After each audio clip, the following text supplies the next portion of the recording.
Welcome to the Spiritual Connection Show. I'm your host, Katie Augustyn. So I'm a shamanic practitioner, I'm an energy healer, I'm a transformation coach, and I'm the spiritual head of the Transformation Center CT, which is located in Westport, Connecticut. You know, at the center, we do a variety of trainings and workshops, and we also have individual sessions for shamanic healing and different coaching opportunities. Right now, we're doing everything online, but we hope to be back doing our in-person events soon, including our shamanic healings, our shamanic clinics, which are a mini session for shamanic healings. It's like an introduction to shamanism. So I think our guests may tell you more about that shortly. So I'm really excited to have for my guest tonight, Nalini of Nalini Shamanic Divination Healing. Welcome to the show, Nalini. Thanks for having me, Katie. Yeah, I'm so I'm happy excited to be here. I know, excited. I've known Nalini for a couple of years now. We've gotten to be good friends. I've learned a lot from her, and she's helped me in so many ways. So I wanted to invite her to talk about what she's up to and just share her whole story with y'all. So why don't you put up your graphic, Nalini, that shows your contact info, and we'll show it again at the end. I think this is really cool. I really like this. So this is how you can get in touch with her if you desire. That's her Facebook page and her phone number. Yeah, so Nalini is a senior student and personal assistant to medicine woman Ahalya Running Deer, who is the founder of the Mystery School of Self-Mastery and Shamanism. And she's the one that, that I took my shamanic lessons from as well. She's the one who certified me, and I think Nalini as well, right, Nalini? Yeah, I went and got certified through the Mystery School of Self-Mastery and Shamanism with Ahalya. Great. All right. So I think we're ready to get started then. You can stop sharing the graphic. And perfect. Thank you. You know, so the first question I always like to ask my guest is, how did you get started? Like, what has been your spiritual journey thus far? A little bit about that. Yeah, so I think my spiritual journey is pretty interesting. I was raised a Catholic, but shortly after I stopped believing in Santa Claus, I had this conundrum in my brain of, well, God sounds a lot like Santa Claus. So at like age 14, I decided I was an atheist and that I didn't really believe the whole thing. And I went that way for a while. I think until about college, when I took like a philosophy class and I learned what agnosticism was. And then I was like, well, I think it's pretty arrogant to believe that, you know, there's no possible way that there's no higher power. But I don't know, here or there. So then I was agnostic. And it was really until after college, I moved in with a friend of mine. And she was raised Catholic too. But we would just have conversations that really didn't have any of the dogma that I was used to and any of like the rules. And she was very open to hearing my side of things. And so that kind of shifted the way that I felt about, well, I was like, well, I see the difference. Religion and spirituality aren't really the same thing.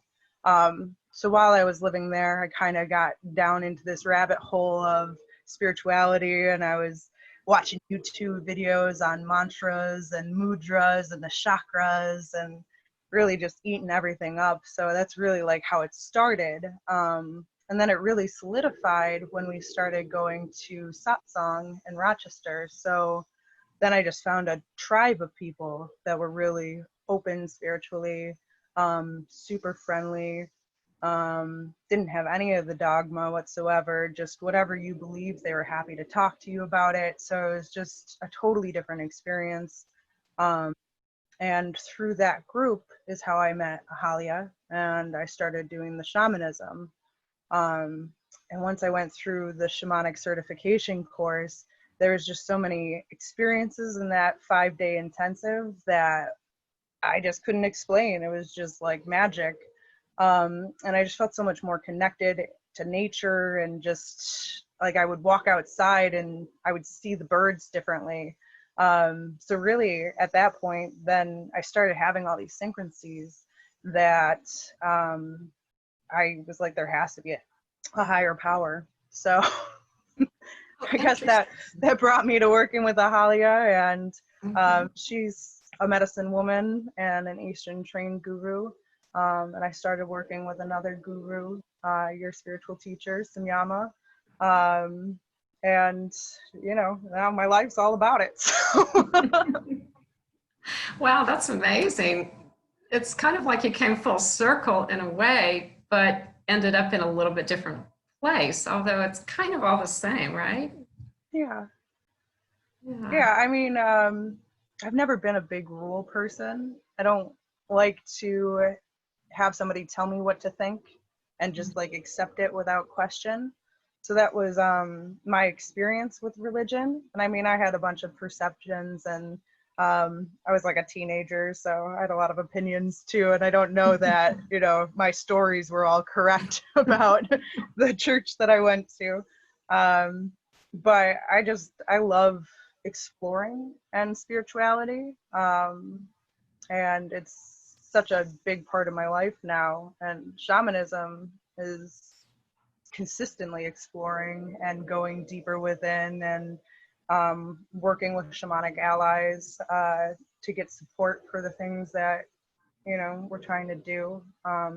Self-mastery shamanism specifically, I love the concept of self-mastery, because I think like when you are mastering yourself, it's that one thing that goes across all areas of your life. Like you always bring yourself with you to every aspect, whether it's relationships or careers or any other part of your life. So self-mastery shamanism really fits for what I'm all about. Yeah, it's interesting how that totally worked out for you. Well, tell us a little bit more about the self-mastery aspect of it first. Like, how does that work? Yeah, I've heard a lot of great spiritual teachers say that life is like a spiral. So you'll have lessons come into your life, and you will have the same lessons come in, but as you grow and you evolve, you're looking at it from a different octave. So there's this spiral effect, and that's really how I see self-mastery. You know, you might have a situation that comes up and you're a little bit triggered in it. You have a reaction, but as you grow and you learn, that reaction dissipates, and it's a little less each time. I don't think it ever fully goes away, because, well, I mean, maybe someday, but I'm not there yet. Right. Me neither. But whether it's in, you know, relationships or things that come up in communication at work, um, it's really bringing it back to you, and how you can respond, and taking responsibility yourself, because you can't change situations and you can't change other people. What you have control over is your response. Yeah, that's a perfect way of saying it. So does it start with, you know, like knowing yourself better and what drives you and what you're about, or? Yeah, I think that's what it's all about. It's there's a story about Master Jesus that somebody was talking to him, and they were like, "What should I do?" And he was like, "Know thyself." And then they were like, "Then what do I do?" He's like, "Know thyself some more." I probably just butchered that, but that's the basic idea. No, that's very apt, definitely. Cool. Yeah. So if you, you know, knowing what you know about yourself and how you got started, how would you recommend to someone else, maybe, you know, your age, young, or maybe even not so young, how would you recommend they get started? I think the two big things, like when I decided I was an atheist, I was so closed off that I wasn't open to hearing anything. Like I would just be triggered about people talking about God. If I saw the word Jesus, I'd be like, ew, you know? So it was just this closed offness. What really shifted for me was when I could be a little more open-minded and I could hear it. And I learned that I could sit with something and not believe in it or accept it. Like I could hear something even if I didn't agree with it. So I think that was really crucial, that open-mindedness. And then the other big thing was just this playfulness, and exploring, like just learning, and like that drive to learn more and to like really explore as much as I could. And that's always been a big thing in my life, is this seeking. So I think that was really important too, and just follow the path that you feel guided to. I think YouTube's a really good example, because you start off on a YouTube video about the chakras, and then it recommends like 10 other things for you to look at, and you just keep clicking, and it's like you can go with what flows for you, and really just explore. No, that's a great idea. Well, one thing that occurred to me while you were talking is, you know, you started off being like kind of in your head about it, you know, like it was more an intellectual process that, well, if I can't see God, he doesn't exist, or these people telling me stuff that I don't, you know, I don't get it, or I don't see it, or I don't agree with it. And then it's like you transition to a more, yes, open for sure, and more heart-based, more experiential based. Is that accurate? Can you talk about that a little bit, how that works? Yeah, totally. I was really like, I need to see it to believe it.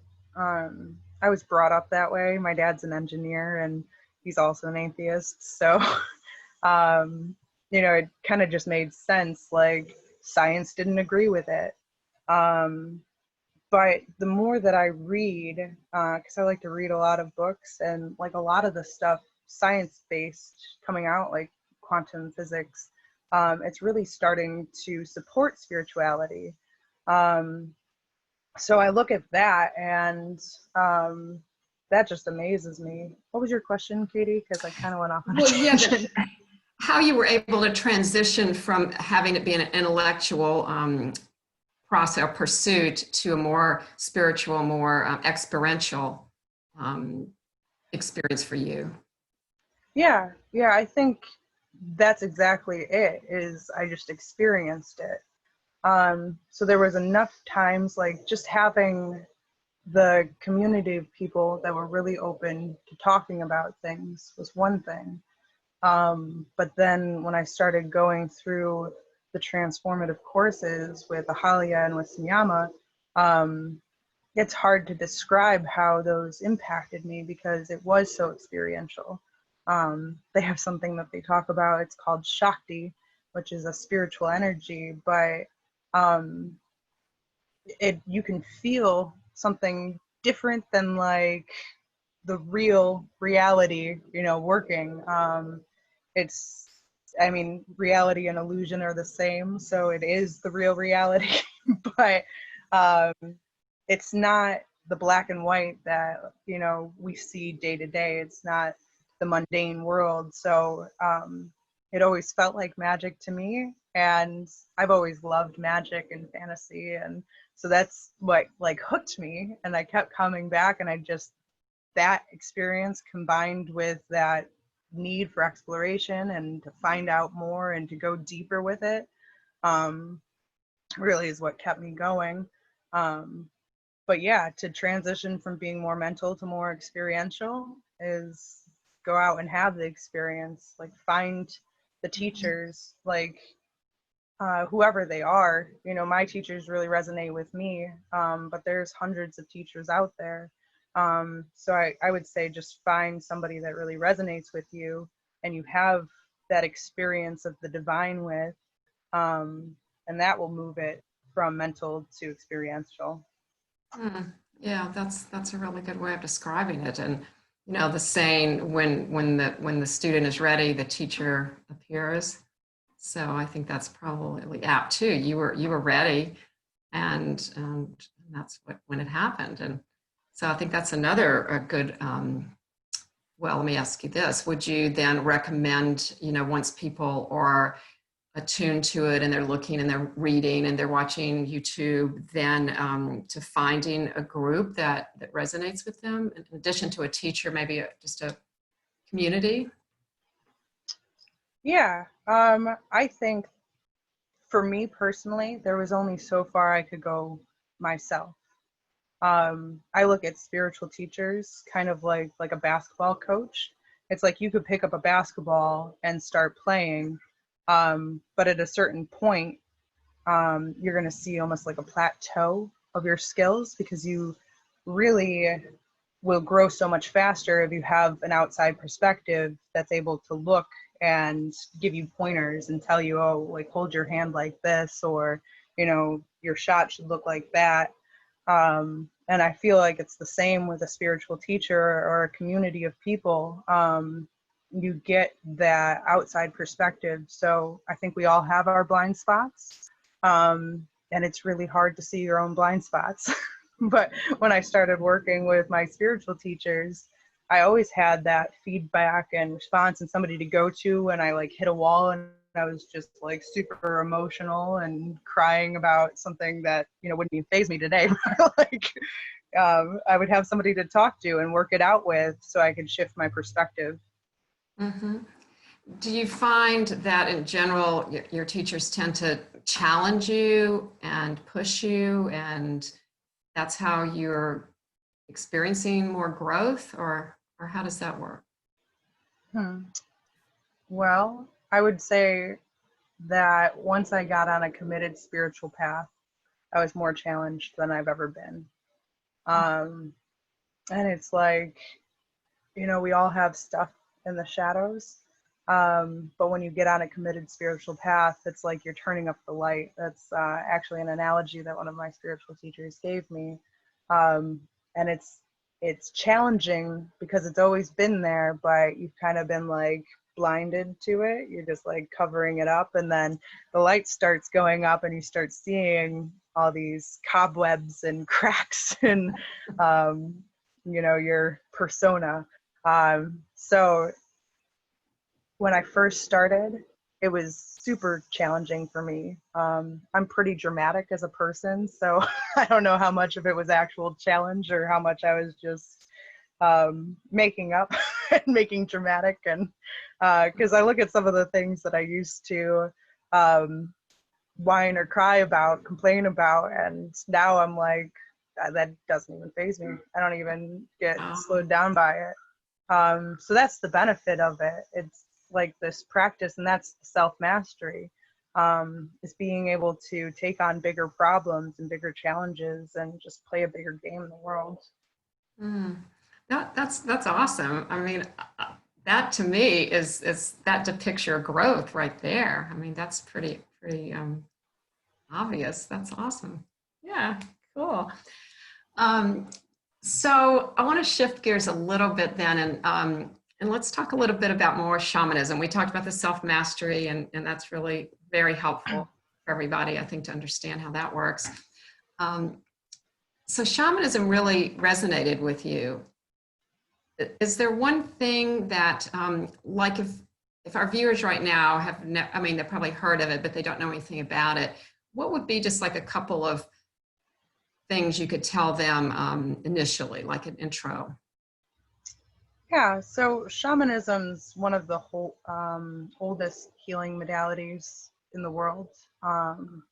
If you look across pretty much every indigenous culture, they had a shaman or a medicine man or a medicine woman.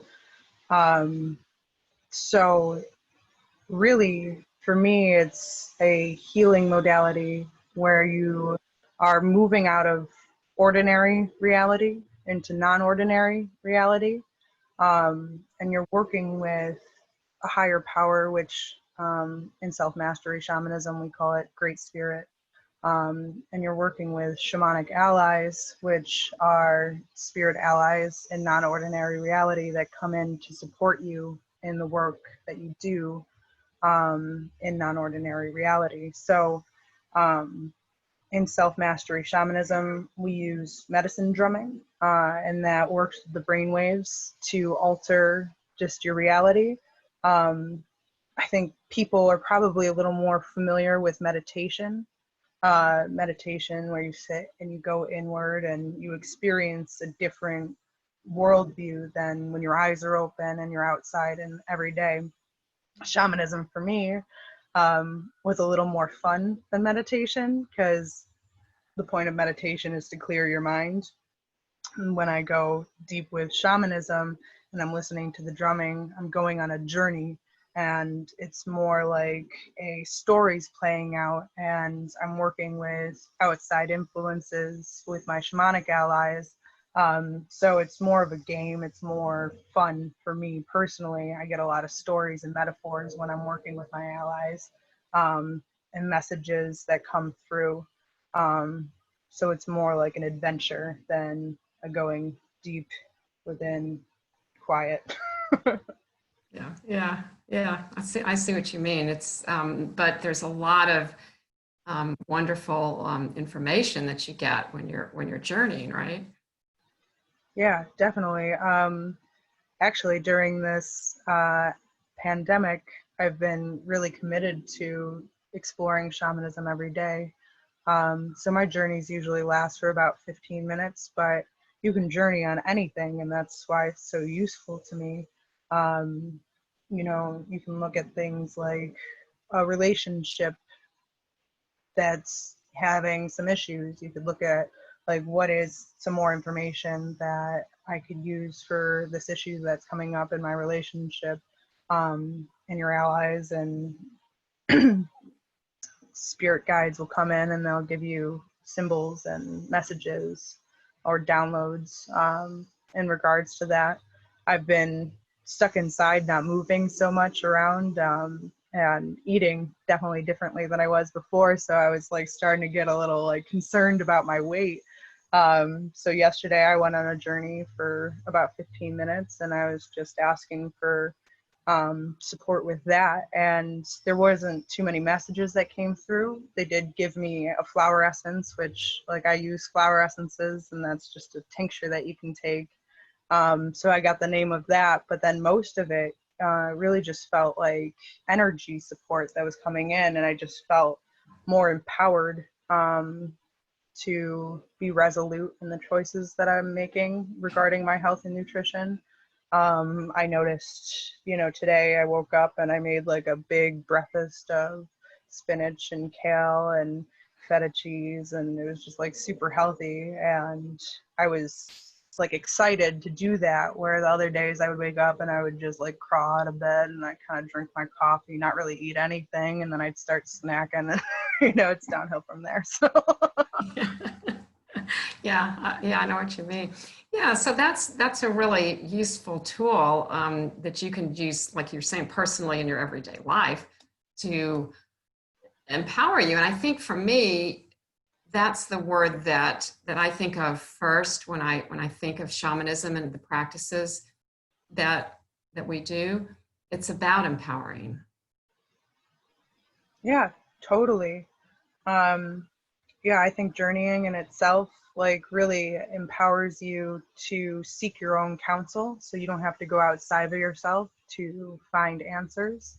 So you can turn inwards, you can rely on yourself instead of having to go find the answer somewhere else. I think the practice of soul retrieval is literally bringing back personal power that is broken off from us. So if we go out and we find a soul piece, we're returning that personal power that may have broken off in times of stress and trauma. And for me, those are huge. Whenever a soul piece returns for me, I can feel how much that resonates with me and how much I've missed that part of me. So it's huge. And, during the shamanic certification course, you get so many soul retrievals and so many extraction healings that when you leave that course, you're just so much more you than you've ever been in your living memory. That it's really amazing. Mm-hmm. I just see the world differently every time I go through that course.